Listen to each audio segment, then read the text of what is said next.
just in time for dinner. Not them. I'm babysitting them. You still need a babysitter? He needs a babysitter. The stakes are set. We can make a steak out of it. His autograph. Ryan Seacrest? Really? For the battle I'm gonna find out what's going on. Undercover brothers on a mission. of the Bloodsuckers. Stay in the car, got it? No way. Got it. The Disney Channel movie. Did anybody ever tell you you are a really bad babysitter? I'm new at this. My Babysitter's a Vampire. Tonight at 9/8 Central on Disney Channel. I never cared for Halloween. It wasn't really my thing. I never went trick-or-treating. I never dressed up or anything. I spent most of my Halloween nights watching TV specials and movies. Like the one tonight, My Babysitter's a Vampire, the movie. My Babysitter's a Vampire aired on Disney Channel in 2011. You know, for the longest time, I thought this was a Dcom. But no. Looking online, the only thing that comes up is the Vampire Mom one. This movie was created by the same studio that made Total Drama Island, which is wild. The most I remember about the movie is the theme song, and I remember catching a couple episodes of the TV show. So let's see if this is any good or if it's better than you remember. The movie starts with a scene from the in-universe movie Dusk, a clear parody of Twilight. This was back when everybody's identities were based on making fun of Twilight movies. From that, we meet our leads, Ethan and Benny, stuffing their faces with marshmallows. His little sister hears a sound from outside and investigates, and it's just this guy smacking tennis balls for no apparent reason. Moments later, he gets abducted by a mysterious figure and we never see him again, which causes Jane to scream right when their parents pull in. They call for Ethan just for him and Benny to come stumbling out of the house like a bunch of dicks. And next we're greeted with the theme song, and I really love this part. What you get is what you see. No more ladies Maybelline. Tell me that wasn't no bar. That wasn't no bar.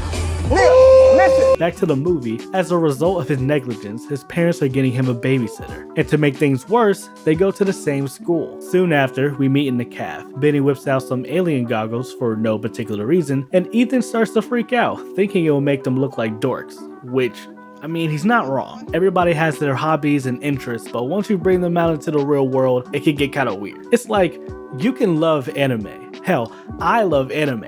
But the moment you start wearing your anime tails with your favorite waifu hoodie in public, you make things weird and awkward for all of us. Deku! You're such a silly baka. During the arguing, he tries to leave, but ends up running into one of the upperclassmen, Sarah, spilling her lunch all over her. To which Benny says, That is one babe-tastic tower of Babel.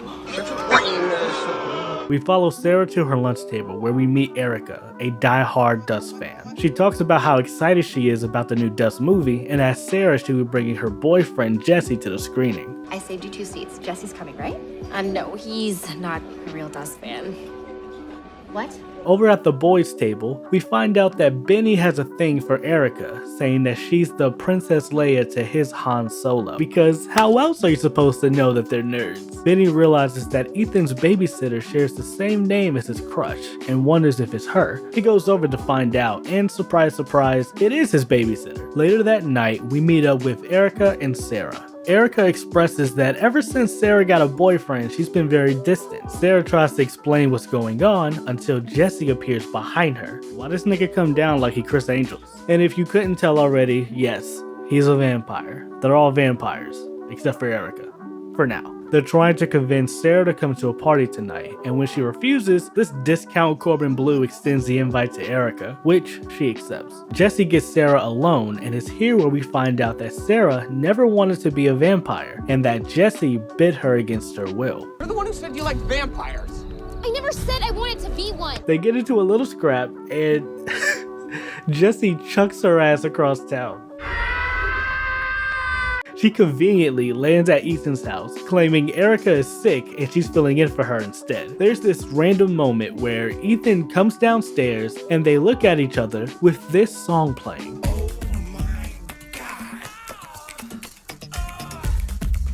Somebody order a pizza? Ethan runs back upstairs to beat his meat, and soon after his parents leave, and then Benny shows up. Sarah has been trying to get in touch with Erica all night, because the last time we saw her, she left for a Vandingo party. Giggity. With still no answer, she opts to leave to find her on foot. Ethan offers to help, and it's here where things get a little weird. They accidentally touch hands, and Ethan has a vision.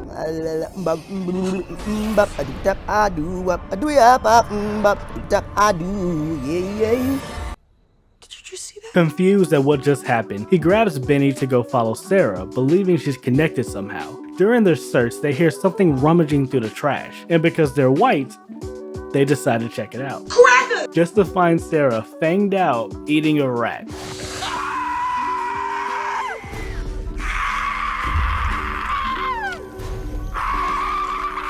Not gonna lie, that was pretty funny. Help! My babysitter's a vampire! He said it! He said it! Sarah catches up with them to try to explain herself. As we established earlier, she's a vampire.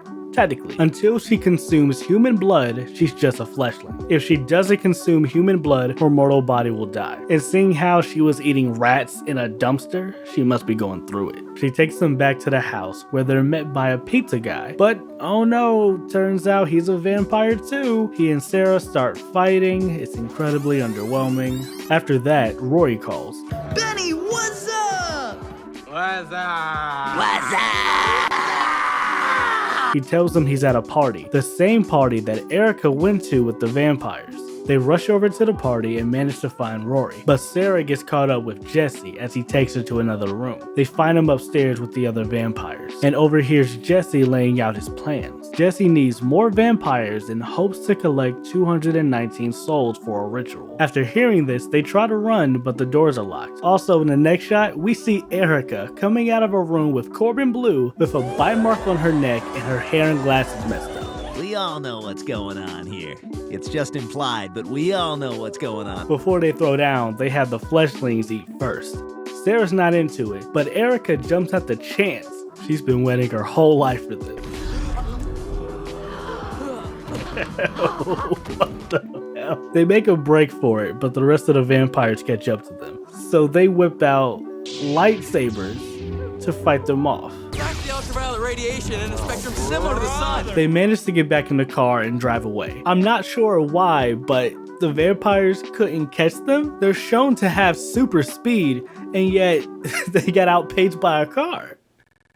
Tonight's movie will be right back as Hauntoberfest continues on Disney Channel. The next day at school, we're surprised to see that Rory made it out alive. Well, kinda. I'm rocking the full-on vampire action, dude. The big feet. Can I get a what? Yeah, Rory is now a vampire and doesn't seem to mind it, kinda glossing over the fact that he drank human blood. Also, Eric is a full-blown vampire now, and Jesse's new girlfriend. Back at Ethan's house, he meets up with Sarah to brainstorm about what Jesse could be planning. To make a long story short, Jesse is trying to get revenge for his fallen vampire brethren by taking everybody's souls and putting them in a box, and they plan on making their move during the premiere of the new Dust movie. We soon get a training montage of the three preparing for battle. Wait a minute, hold on. Do you really think you can kill a vampire with a Nerf gun with pencils in it? Bitch, are you dumb? I'll entertain the holy water and the wooden stakes, but there's no way you're gonna kill a vampire with a Nerf gun loaded with pencil lead. That would barely hurt a human. Ow! That kind of hurt. Oh, is that bleeding? No, I guess it's all right. Ouch, though. Soon after, we meet back up at Ethan's house, and before the fight, I guess Benny's grandmother overheard their plans and decided to help. She whips out some silver daggers and a spell book. Where was all this when you had a killer in the house? Killer in the house. Apparently, she's an Earth priestess and is fully aware of the vampires in their town. She also reveals that Benny is a spellmaster and Ethan is a seer, hence the visions. So apparently everyone's magic now. Fast forward to the premiere, Benny finds a spell that supposedly makes all the vampires disappear. Ferabat Sententium Neophytus. And just like that, we lost the magic. Why would you even introduce the book if you're just gonna take it away moments later? In the theater, vampires start knocking off people one by one, and the battle commences. During the fight, Sarah takes on 4 white girls at once. Ethan shoots one of them in the eye, and Benny tag teams with a cashier. Vintage Star Wars t-shirt. That is so hot. They start fucking, it was gross. After the fight, Jesse makes a break for it and Ethan runs after him. In the car, he remembers the visions he had, one of them depicting a tree in his backyard. From my visions, I know that tree. Damn, this movie could have been a lot shorter. At the tree, Jesse explains that this is where his friends died, burned alive by Ethan's ancestors. And even though he didn't get all the souls he needed, he still got enough for an army. Benny and Sarah show up to help but are easily taken out. Jesse is moments away from killing Sarah. But then from a window, Jane and Benny's grandmother summon a lightning strike. Ethan releases all the collected souls, attacking Jesse and killing him in the process, somehow. In the next scene, they're going to school like as if nothing happened. They write off the whole vampire attack as nothing more than some bad 3D glasses and Dust fans' aggressive imagination, while quickly mentioning that Sarah is no longer dying and Benny finds his spellbook. And just like that, the movie ends with everything in place for the series. You're watching Disney Channel. We'll be right back to the show. You're watching Disney Channel. Now back to the show. And that was My Babysitter's a Vampire. The movie, honestly, not bad. This is a dumb movie, but it was still entertaining enough that I had fun with it. This is definitely one of those movies that are better with friends. It had some funny moments, the acting wasn't terrible, it was a good time. Well, no. Let's talk about Jesse for a second. I'm not sure what Jesse was supposed to be. Like, I know he's a villain, but is he supposed to be a parody of one of the Twilight villains? I've never seen the movie and I have no idea who this is supposed to be. Or is he just a bad villain? I'm inclined to believe the latter. On paper, his plan is evil, killing off humans for his own gain. Yeah, that's pretty bad. But when you sound like this, The hour of rebirth has come. Brothers, sisters, arise! I can't take nothing you say seriously. Funny how they named streets after what they tore down to build them. Like that. That was a pretty good bar. But he sounds like Garrett from Community. Sweating a lot and breathing heavy, and my heart felt like it was going to burst in my chest. This movie could have been a lot shorter. They could have trimmed some of the fluff. Like, did we really need the whole lightsaber scene? And the fight with the pizza guy, they could have cut that back. Also, the humor is very one note. I can only tolerate so many Twilight jokes. It really dates the movie, to be honest. And the way they drag Dust fans for laughs, I can't help but think about our own fandoms. We all know a couple different fan bases that ruin the fun and enjoyment of any given thing in existence. It's not that deep. If you think Rick and Morty is better than BoJack Horseman, that's just wrong. I'm sorry. That's just... That's blasphemous. Let me think of another one. If you think Chainsaw Man is better than Attack on Titan, that ain't gonna work. My point is, it's just a show. Calm your ass down. Scary skeletons and shivers down your spine. But yeah, fandom tangents aside, this was a pretty good movie. I was honestly surprised by how much I enjoyed it. It honestly holds up with some of the better Dcoms. I mean, it's not better than, say, Let It Shine, the greatest Dcom of all time. But I mean, it's better than Mom Got a Date with a Vampire and fucking Under Wraps. Did y'all know he got a reboot? Shut the fuck up, boy. I believe the show picks up where the movie leaves off, but that's a video for another time.